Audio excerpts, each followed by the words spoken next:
everybody, and welcome to the Paranormal Portal. I'm your host, Brent Thomas. Thank you so much for joining us today. We've got an epic show ahead, but just remember, if any of you have experiences you'd like to share, I'd love to hear from you.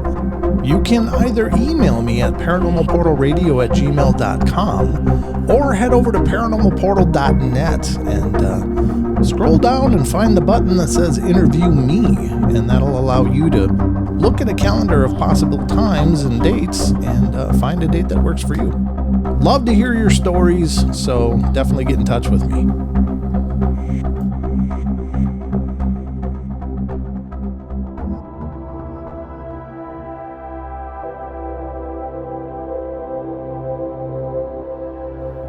Hey everybody, and welcome to the Paranormal Portal podcast. I'm your host, Brent Thomas. Thank you so much for joining us on this fine day, wherever you are, whatever you're doing. And thank you for all the love and support that so many of you continue to bring and give and offer. And thank you to those of you out there who are recommending the shows to other people. I don't advertise these shows, and you guys have done amazing with spreading the word, and I'm always hearing from new listeners who are like, oh, I heard about your show from a friend and I'm checking it out, and thank you so much for that. That really means the world to me. So any growth that I have you guys to thank for, so thank you again. We got an epic show lined up for today. I am welcoming Cyn Shrader Hill to the show. Now, she is a paranormal investigator since 2013. She founded the Elk Valley Paranormal in 2014, and that's her investigative group. And first book she wrote was in 2018, detailing personal paranormal experiences. And she is currently the author of 5 books total on Amazon, detailing her paranormal experiences and other eerie personal experiences that she's been through. So we're going to welcome her to the show now and just see what's going on in her world. So buckle up, we're going in. Hey, Cyn, welcome to the show. Thank you so much for coming on.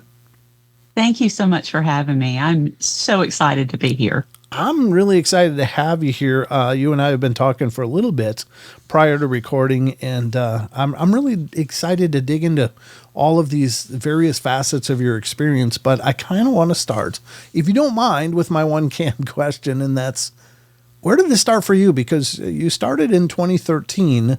So was there a catalyst that occurred, or was it just this long time interest and you just decided to dive in and do it? It was this thing from when I was little that just snowballed and kept going. I didn't know how to get into the paranormal. Oh. At that time, that was when all the shows were on TV. I wanted to be part of a team, did not know how to go about it, had no idea where to start or anything like that. And my dad died in 2001. Oh, okay. I was a daddy's girl and, wanted to connect with him, see if he was still around. And my cousin actually had a team come down from McMinnville, Tennessee, which is about 2 hours away from me. And they came down without me knowing. And I found out after the fact, and I was like, oh, you didn't invite me. Oh, you didn't invite me. I wanted to come so bad. Yeah. And I got the same team to come down and investigate my mom and dad's old auto parts store that they had owned for 40 plus years. Uh-huh. And I wanted to see if dad was still there. So I was literally the trigger object. Oh, sure. And I stood in the dark and just talked, trying to get dad to say or do or feel dad, anything. Mm-hmm. And I wanted it so bad, I wasn't getting anything, nothing. But I just stood in the dark and talked to him. And before the night was over, we would have a rock thrown. And it was when they had taken a break. And it was as if dad was saying, I am not done. You guys get back to work. I am ready to get something going. If you would just get off your butts. Yeah, sure. and so things started picking up. Interestingly enough, the only place that their instruments lit up was exactly the spot that his chair sat in for 30 years. Wow. His desk chair. That was the only place. And all the utilities had been cut off 2 or 3 years prior to this. So there was nothing running in there. And so that was interesting. And then they got 2 EVPs. One was a strange holy mackerel that nobody in my family ever said. But, that's to me one of the older phrases that you hear from maybe 30s through the 50s. Sure. Holy mackerel. Yeah, yeah. And it used to be an ice cream factory there. And before that, there was a Red Cross building. Different stores had gone through, a furniture store. But in the late 1800s, it was a turkey slaughterhouse on the ground floor, which had become the basement. Oh. So down in the basement, they got turkeys clucking. Oh, really? Yeah. Wow. So if you can imagine, it was turkeys on their worst day ever.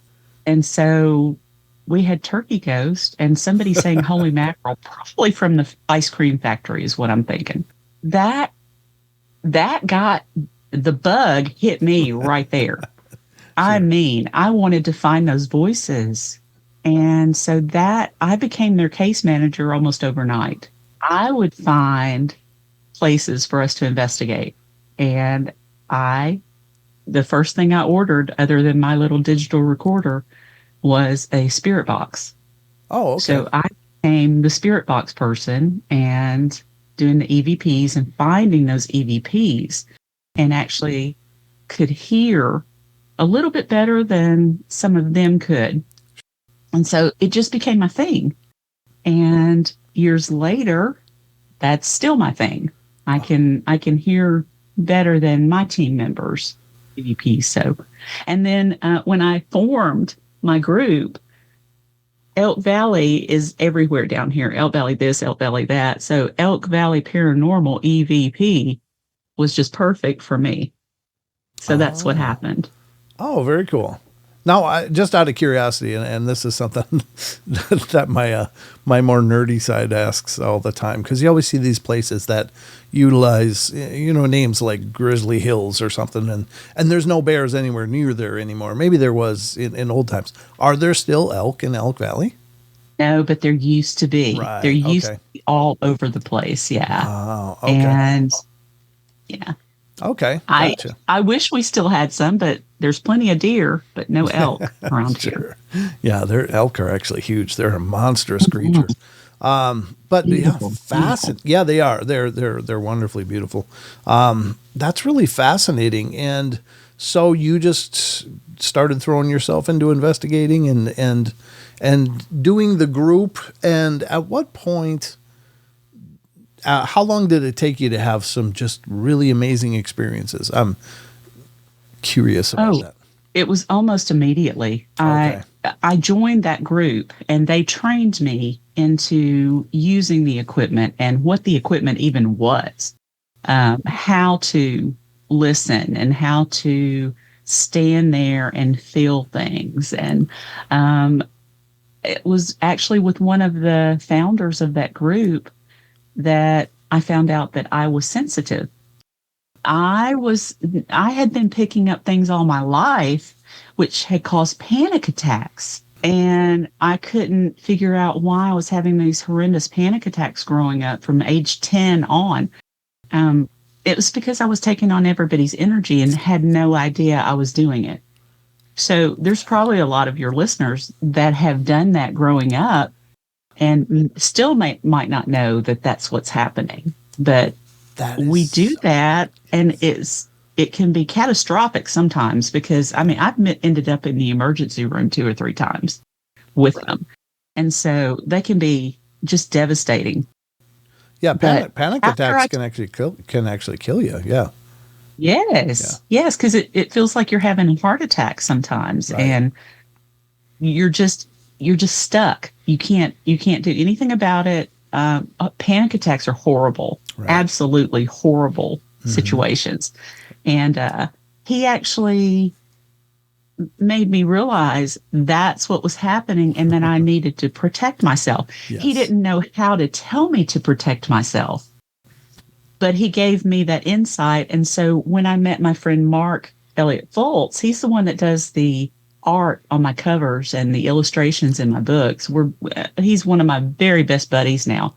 But he actually taught me how to put up walls, shielding, and and white light and meditate and, do all of this, all of the things to keep yourself safe and grounded and keep things like that from happening and breaking the bubble coming in and, giving those feelings. So it took a while. Yeah, I'll bet it did. But I think that's brilliant. I've had a long-standing theory, and I had no way to quantify or test this, but I often thought that very thing. Like you always hear about, psychological maladies and afflictions seem to be on the rise. More people are suffering from depression and anxiety and all these things. And I'm thinking, maybe what's going on here is they're not dealing with their own crap. They're picking up everybody else's crap, but they've never been told about that. So they don't know it's coming externally. And so they don't know how to protect themselves from it. But how many people are currently medicated or under direct treatment that might just be sensitive? They might be just picking up everybody's garbage. And then it's, it really snowballs, because I think that energy builds and builds, and as your anxiety feeds that anxiety, and then it becomes bigger and more profound, and maybe that's why people are so, filled with anxiety anymore. It seems like most people are dealing with this constant state of stress, and right. I think that's brilliant. I think it's wonderful that you put that out here, because maybe someone listening to it will go, hey, wait a minute, maybe I'm sensitive, maybe it's not my stuff. Exactly. Yeah. Exactly. And we all have intuition. Sure. All of us do. Mm-hmm. So if we've got that, why can't we be sensitive to? Right. I kind of think we all are and just don't realize it. And we're, as young people, as little kids, those imaginary friends that we had, they probably weren't imaginary to us. It's just the adults that couldn't see them. Right. So, we're taught you don't have an imaginary friend. There is nobody there. Mm-hmm. And then you start believing that and you lose what you have. I think we're all very open when we're little. And then we lose it because adults say, no, you can't. And living in the Bible Belt especially. Oh, right. Oh, my Lord. Yeah. You could not talk. We never talked about ghosts and things like that except around Halloween. Right. And they would just say, oh, the ghosties are out tonight, that kind of thing. But no, you never talked about going ghost hunting for sure back in the 60s and 70s. Oh, yeah. No. No. Yeah, you might. In the eyes of the public, you were like basically conjuring Satan at that point, in those old days. Yeah. Yep. Absolutely. And to some of the older ones in the Bible Belt, you're still conjuring Satan. So, quit. Mom, my mother, when I first got involved, she said, no, you do not need to do that. You are asking for trouble. There's nothing but problems when you do that. Please don't do that. And I said, Mom, I'm being safe about it. And to her, being safe would be, no, just not doing it. And so I started getting and I'm Christian. Mm-hmm. So she started giving me all of these very special crosses and crucifixes for different birthdays and Christmas and everything. I was getting one all the time, which I loved them. Sure. I love them. My husband was too, which is fine. So they both thought, oh God, she's going off the deep end. They're walking around a campfire chanting, doing something. I knows what they're doing, but she needs a cross on. At all times. Yep. But I do have all those crosses still, and I love them. And there is a couple of places that I have worn them because the energy is so far away from my energy that it just doesn't feel right unless I feel protected. Right. Yeah. So. That's fascinating. And I mean, you're right. There's certainly a lot of schools of thought about what that means, but generally, I think I really believe that this stuff is important and I say this a lot. So to my listeners, I apologize for my redundancy, but it's just that oftentimes we're conditioned to dismiss this stuff. It's like, wow, right, that's just where it went weird, and now it's fine again, or some glitch in the matrix or something like that. But I think this stuff is probably meant, in possibly some divine sense, to show us how dynamic and amazing our reality is, in ways that we don't even understand yet, with energies we can't possibly understand yet. And may never until we get to that other side. True. But but I think at least people are looking now more than ever. And I think that that's good because, unfortunately, in terms of this kind of investigating, the traditional sciences just aren't willing to take up that mantle. So it falls to people like you and me, and I go out investigating as well. And I love it. I've just fascinated by it and have had some really cool things go on and some great experiences. But, it's really a pseudoscience in the truest sense of the word, because the traditional sciences won't touch it, but we're left to try to aggregate tools and items and ideas and throw it at it, test it, and see what seems to return some valid results, discard the stuff that doesn't, and develop and develop and develop. And it's encouraging that more people are doing that, because I think the more of us that look into it, maybe we can move closer to understanding somewhat. And you're right. We're probably never going to crack the whole egg, but maybe we can pick up some ideas along the way that'll help all of us,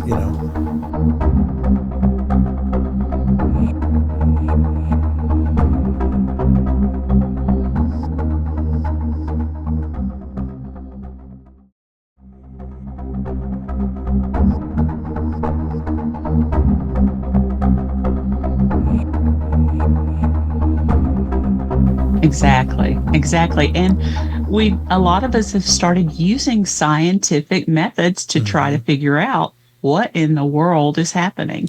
Right. And so I think that's good. And some of the scientific community is actually going, oh, yeah. Well, they did use that. So, Yeah. And I think probably in honest, if you were able to have just real direct and honest discourse with a lot of traditional sciences, not exclusively all of them, but I think there are some closet supporters of this stuff and interest in this stuff, but they can't do it openly and publicly because, of course, science is funded, and if you lose your funding, you're dead in the water and out of a job. So, I mean, they got to be careful in that regard, and I don't fault them for that, but it is really cool that more people are paying attention, I think.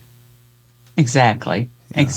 And speaking out so we can all talk about it. Yes. So that's been good too. Yeah. That's been good too. Because, we never stop learning, and it doesn't matter who you're talking to in the paranormal. They could have just started, but they might have a really good idea. Yeah. Yeah. And if we just listen to each other and do a little bit more networking like we were talking about, then there's no telling what we can come up with instead of fighting each other. Right. There's a lot of drama that goes on too. So I'm not a drama person. Let me rephrase that. I am a very dramatic person, as you can tell, because I speak with my hands and all that kind of stuff. And if I had a costume right now, I would have it on. I'm that kind of dramatic person. Sure. But I don't want to deal with drama and fighting and that kind of thing. And no, this is my territory. You can't come here and investigate. That's not what it's all about. It's about trying to figure out what the heck happens when you die. Right. What happens? Now that raises an interesting point. That something you just mentioned. It's like, well, this is my territory. You can't investigate it. But how many times, Cyn, have you been out there investigating, and only one person will have most of the activity happen to them? For some reason, the energies or entities or personalities are really queuing off of this one person, and by having a diversity of people and groups of people come through, you may be able to figure out what type of person they seem to be most interested in communicating with. But if it's just a sterile group, they may never get much because, Right. is that an experience of yours as well? Yes, yes. I recently went to a public ghost hunt that they did what they called 360 EVP. Oh, okay. And you've probably heard of this in a different name or something like that, but it's kind of like the old telephone game, except everybody knows the line. So you start at one side of the room or one part of the circle, and the person says the same thing. Is there anyone here that would like to speak with us? Mm. And there, you wait about 10 seconds. The second person says the exact same thing. Wait about 10 seconds. And it goes all the way around the circle. Oh. And then you play it back. And my husband was with me at the public hunt. Mm-hmm. It skipped the first, I was the third. It skipped us the first three people. And it spoke to him. Oh. And then it skipped the next person and spoke to the next guy, and then skipped the last two people.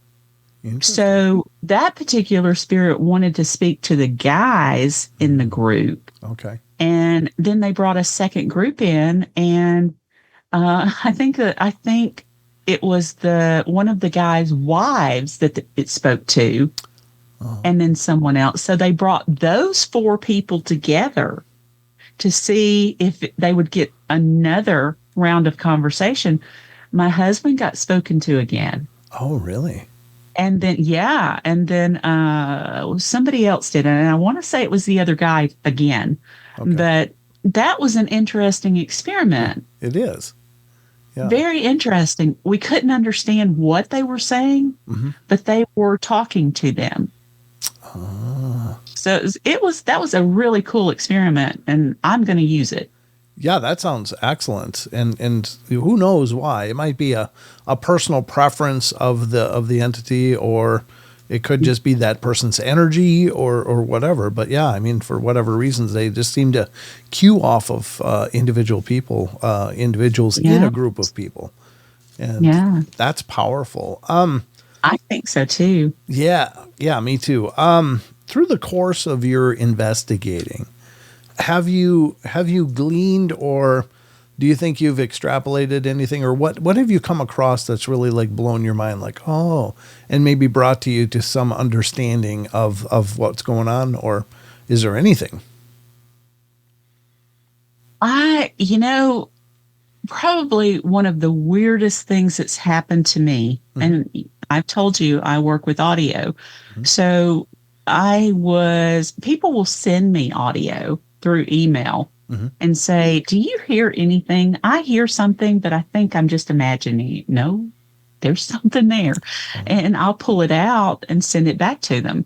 I actually happened to be working with this girl down in Alabama. Okay. And she sent me a few clips, and I sent some of the little bit of, I pulled out a sentence, for each one, or a couple of words from a couple, and sent them back and said, you got this. I didn't go through all of it. I don't have time right now, but this is what you got. And she immediately sent back something else. And at that time, I was toast for the night.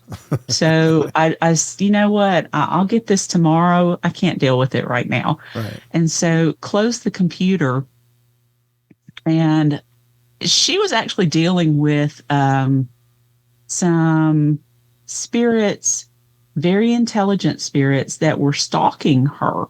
Oh, okay. And getting just a little bit too close, and a little bit too ominous, and a little bit too this and that and all that kind of stuff, following her everywhere. And nobody was believing her, including her brother, who was a policeman. And she let me know that he wanted to talk to me. And I was like, did I do something wrong? You know, I like to say on the good side of the law here. Sure. I don't. Yeah. And he actually did call and say, "You're the only person she's gotten any kind of verification that she's telling the truth." Right. And I said, "She is telling the truth. She's being stalked by these spirits." And long story short, the next night I opened up. My husband and I had a little spiff, and we got through it. It was stupid, Sure. and we got through it. But the next night, I opened the computer back up, and the EVP was to me, my name, and said, "Come on down here. We'll fix that problem." Ooh. Talked about what my husband and I had a spat over. Oh, jeez. I did I just dream that? What the heck just happened?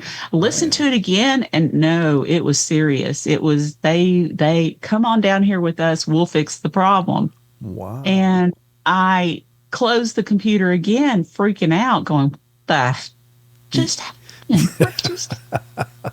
Yeah. I called my friend Mark, and I said, he's a medium. Mhm. I said, "Okay, here's what just happened, but explain it to me because I'm freaking out. Right. I don't know what just happened." And he said, "Don't worry." He said, "It's just a parlor trick. Did you do any kind of meditation, or did you white light yourself, or did you say a prayer or anything before you opened your email?" Oh. "No." "What?" "What? No." And he goes, "Anytime you work with spirit, you got to do that. Huh. Otherwise, they read your aura." He said it was just a parlor trick. They came through, read your aura, and knew what was on you for the last 48 hours or so. So if you don't go through some kind of meditation to cleanse your aura and your chakras, get aligned and get grounded again, they can play that trick on you. I had no freaking idea whatsoever, but you can better bet that now when I work with something like that, I'm grounded. Yeah. And I've done some kind of meditation, some kind of prayer, and I don't want that to happen again because that freaked me the heck out. Yeah, absolutely.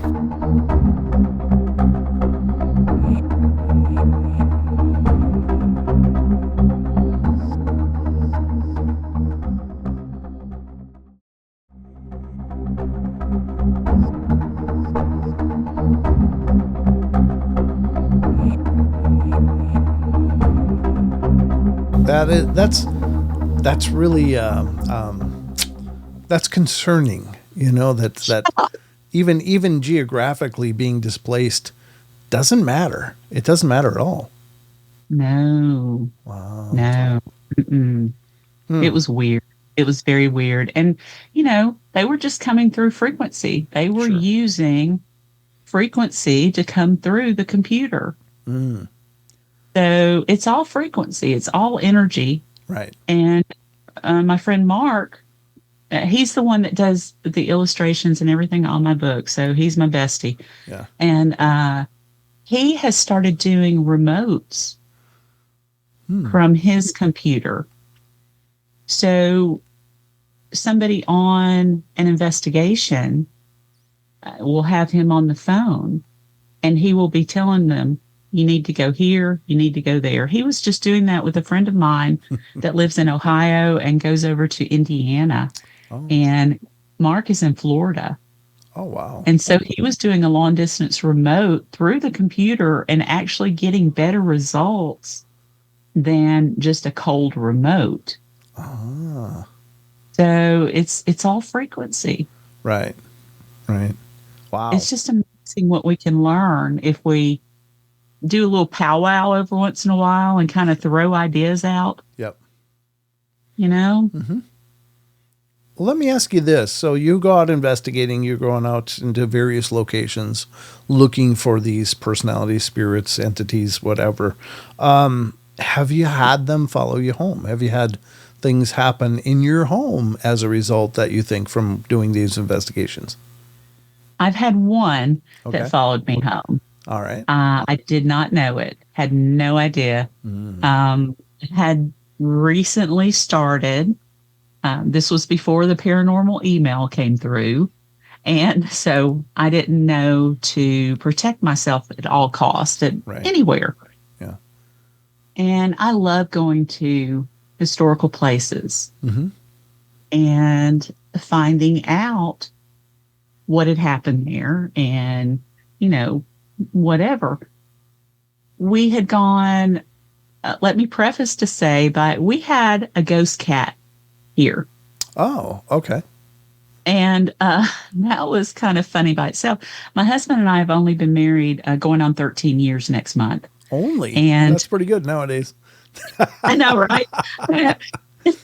So when we first got married, I was moving my stuff in little at a time, and my cat Bella was the last one that I was going to move in because cats are kind of freaky about, you got to be a little bit settled. So they'll come in and they'll be a little more settled. Sure. They're going to be kind of weirded out first anyway, but if they see some familiar things, they're not going to be so bad. So she was the last thing I brought over. But before I brought her over, we were married, and he had already fallen asleep. He's an early bird. Sure. I'm a night owl, completely opposite. So I was fighting for sleep, and tossing and turning, and I felt Bella jump up on the bed and went, "Oh, that's so sweet."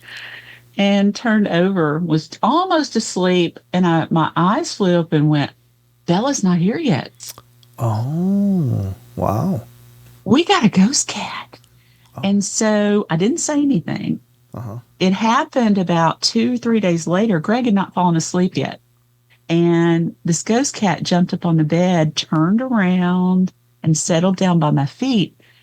And I waited just a few seconds. I said, "Did you feel that?" And he goes, "Uh-huh." And I said, "What was it?" "I don't know."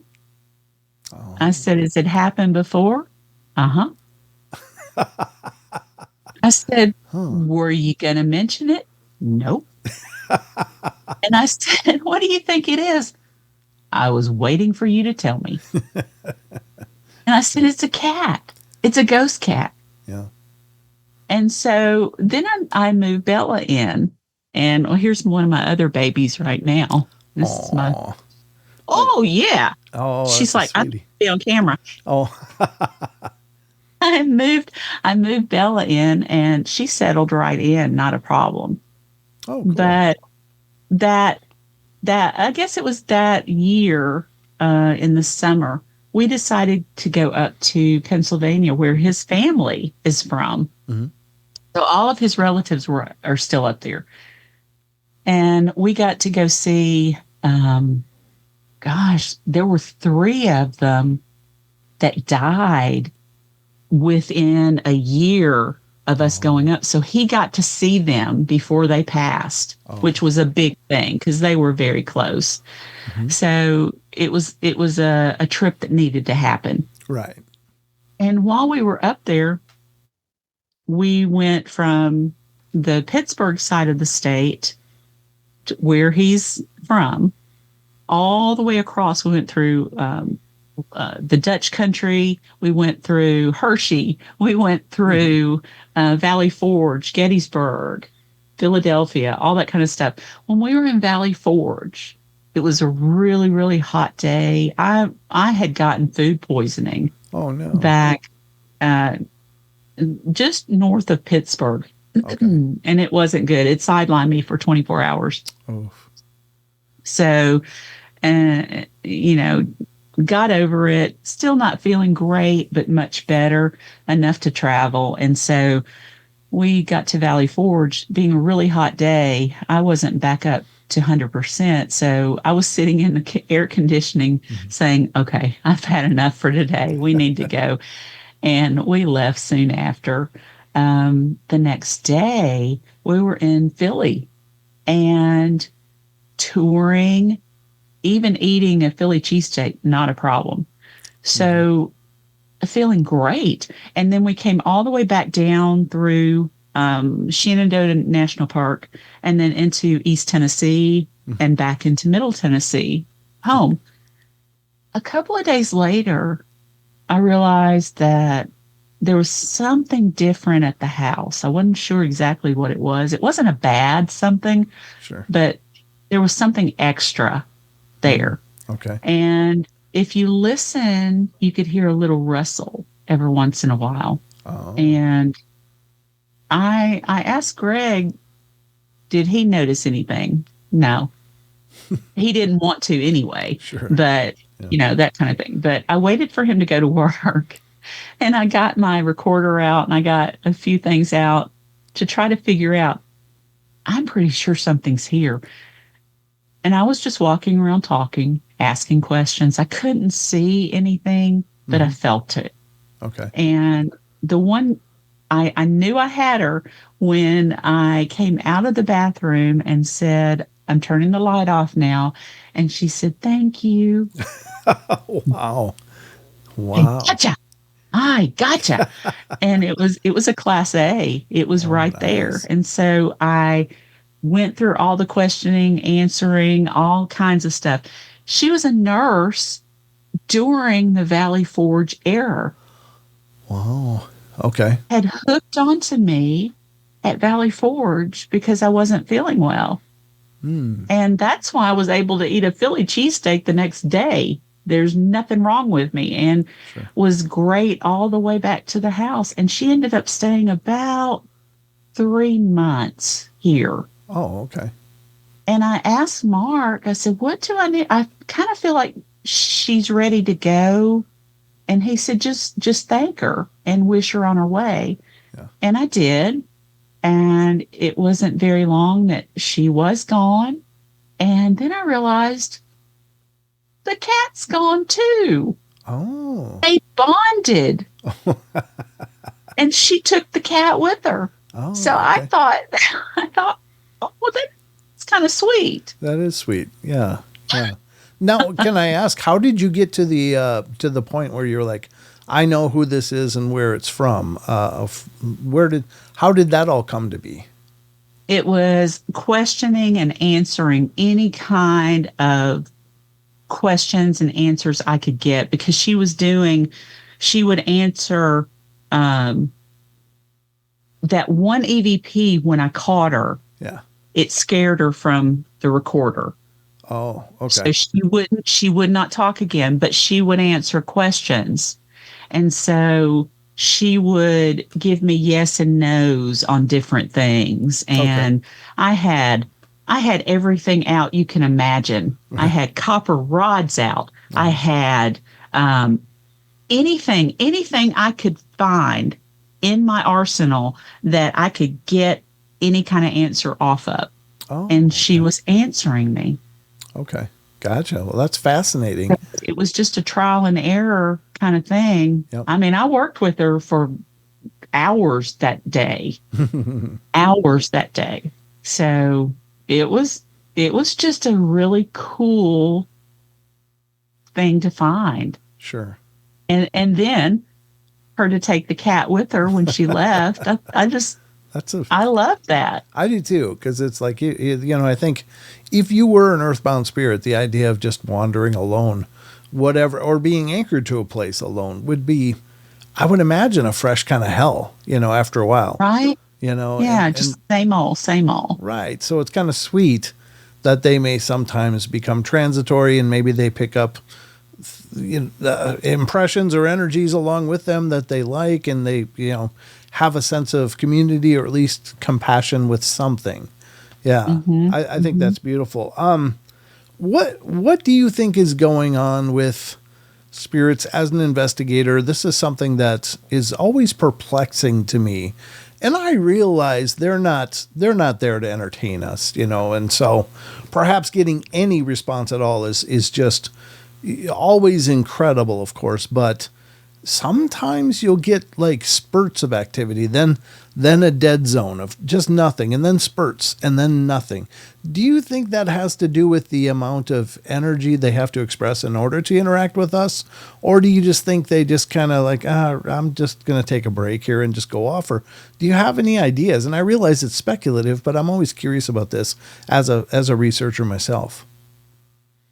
I think it can be either or, but Okay. I think most of it is the energy that comes into the building to investigate. I think that, there's some people on my team that are really trying to find out, really, really, really wanting to know some things. And a lot of time that is such an overpowering want to know that you don't get anything. Sure. And then you've got a couple others that come in and just talk amongst themselves about anything and everything. And things start happening around them like, hey, I'm here. Right. Why don't you talk to me? Talk to me. Yep. So it can go either or. I think they pick up on our energy. I think they pick up on even what the moon's doing. Right. Sure. Because if a storm moves in, there's extra energy there. I think it just depends on the day, the time, the year, and all that good stuff. And at some of these bigger places where people are there all the time, don't you know that some of them go, oh, yes.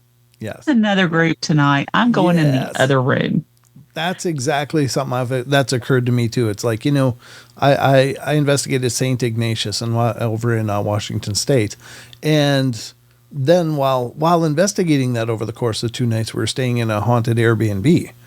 And I'm here to tell you that, St. Ignatius, of course, is very widely known for its activity, but it was really a flatlined experience. I mean, but that was around October, I guess about 1.5 or 2 years ago now. I guess, I don't know. But anyway, we were there over the course of 2 nights and almost nothing happen. I mean, it's a neat place, and it was cool to go there and see it firsthand. And after having watched many of the more popular shows move through, it was neat to make that a part of my resume. But I'm here to tell you that the Airbnb was way more active, just crazy stuff going on there, whereas this real famous location wasn't. And I thought the same thing. It's like, well, they've watched groups go through daily multiple times for, maybe a month or so. They probably get played out. It's just like, I'm not doing this again, And so that's a good point. Yeah. Thinking about the same question answered, asked over and over and over again. Yes. Yep. Yeah. And they're like, can you be original? Right. No. Yeah, absolutely. It's kind of like when I'm doing interviews, I like to keep it organic and we discuss whatever we discuss, because if you only do canned interviews and that's all anybody does, you've already heard the interview. Why would I want to repeat what somebody else has already talked to this person about and heard the answers about? It's like, why would they listen to it on my channel? So I just like to have these robust organic experiences. And I think that it's worked out pretty well that I treat investigating the same way. And oftentimes we don't even directly, my co-investigator and we don't even directly ask questions. We just put out the tools and then just start having a discussion, and suddenly something will start jumping in. Like, oh yeah, well, and it's, oh, okay. And then we start aiming questions at that and getting incredibly intelligent responses. But it didn't seem to matter too much at St. Ignatius that night. But it could have been just the night though too. But some nights are just flat. It's not like on TV. Yes. What, you get everything in 40 minutes. Oh yeah. From all the history to all the evidence, and break down what the evidence is, and the review with the person, and then they move on to the next place. It does not happen like that. Normally we're sitting in the dark going, I wish something would happen. Wait, was that a tap? Was that a tap? Did you hear a tap? Yeah. I heard a tap. Right. Let's see if we hear another one. Yeah. And would you agree then that some of this paranormal entertainment, and I'm not saying they're not being legitimate in what they're doing, but of course it's all edited down. But do you think that does create a lot of unrealistic expectations to people wanting to look into the phenomena themselves? It is, especially we get several people saying, "I have a demon in my house. Please come get rid of it." And you show up even after a questionnaire is filled out. You show up, and not only it's only two of them living in the house, but you show up and great grandma and Martha Sue from down the street is here, and the kids, and they've got a buffet out because there's so many people that have come to see the show. Sure. Yeah. And whoa, that is the wrong thing to do. Right. The other wrong thing to do is when you don't know what you're doing and you order these ghost hunting tools and actually sit around with, say, an Ovilus. This actually was one of the people that reached out to us. They had bought an Ovilus and were just sitting around asking questions in their home and then wondering why they were having experiences. Why was the door suddenly slamming? And, right. This kind of thing. Well, what are you doing? Yeah. Well, we have an Ovilus and we're just asking questions. Why? Yeah. Was something happening before? Oh, no. We just wanted to get this and try our hand at ghost hunting. Not in your house. Right. Oh, my God. Yeah. No. Yeah. We did not go there because they weren't going to stop. Yeah.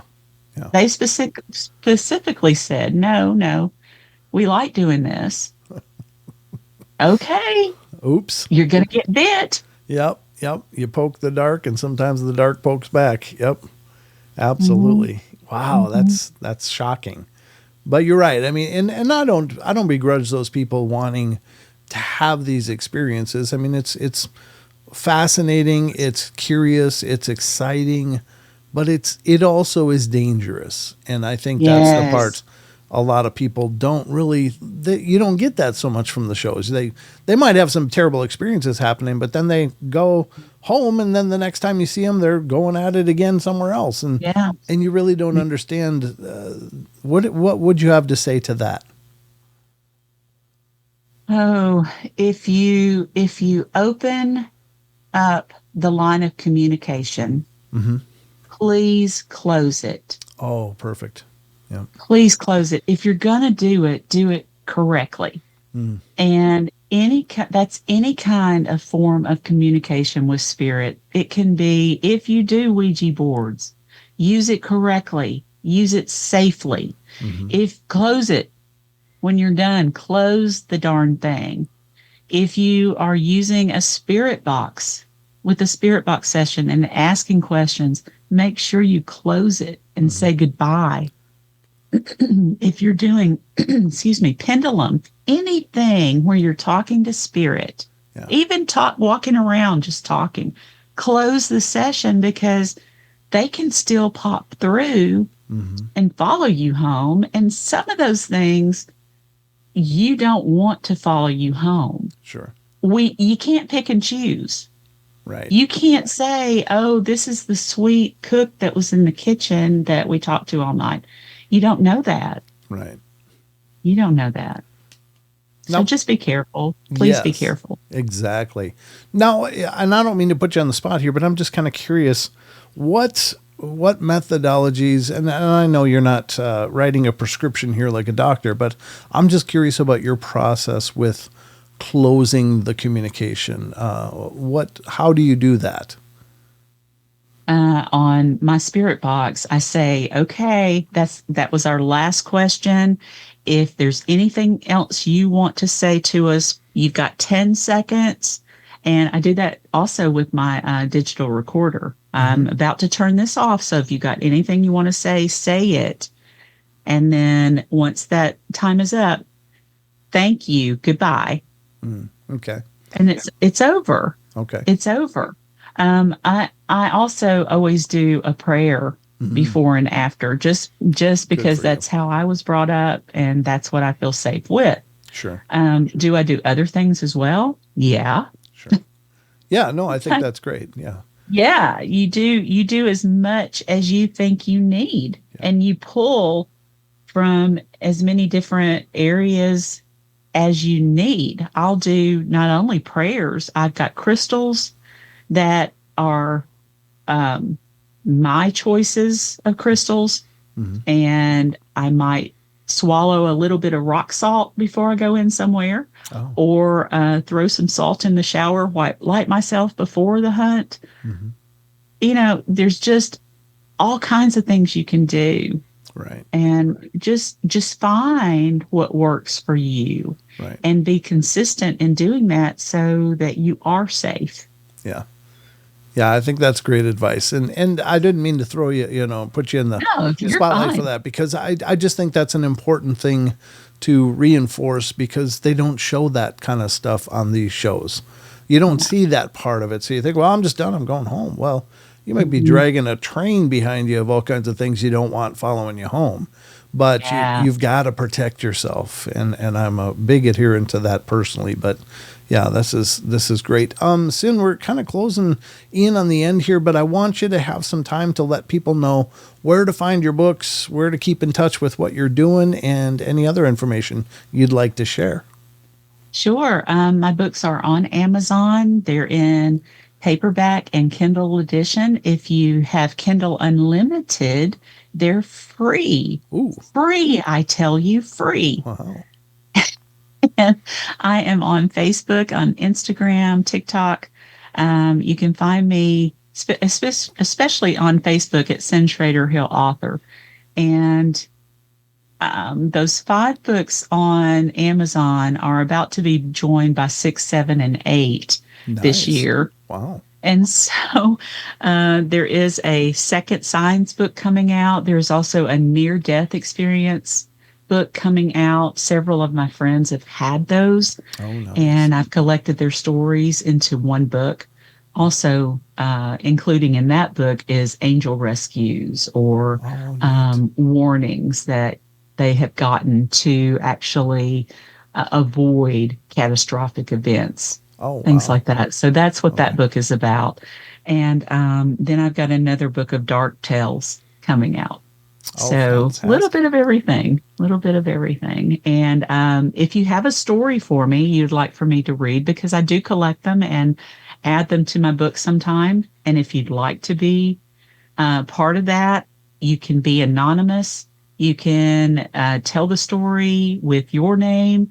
If you're doing a science book and you'd like to memorialize somebody, send me the story and who you want memorialized. So if it's Grandpa John or something, if you want to give his date of death, we'll put that in the book as well. So you can reach me at cynshraderhillauthor@gmail.com. Oh, that's wonderful. Well, Cyn, you've got to come back, because I definitely want to talk more about the signs and stuff, signs of loved ones, and based on the books that you've written, and just share ideas about that as well. But this has been a fascinating discussion, and I want to thank you so much for coming on the show. Thank you so much for having me. I've enjoyed you. This has been great. Well, it's absolutely my pleasure, but we'll get you back on and we'll dig a little further next time. Sounds good.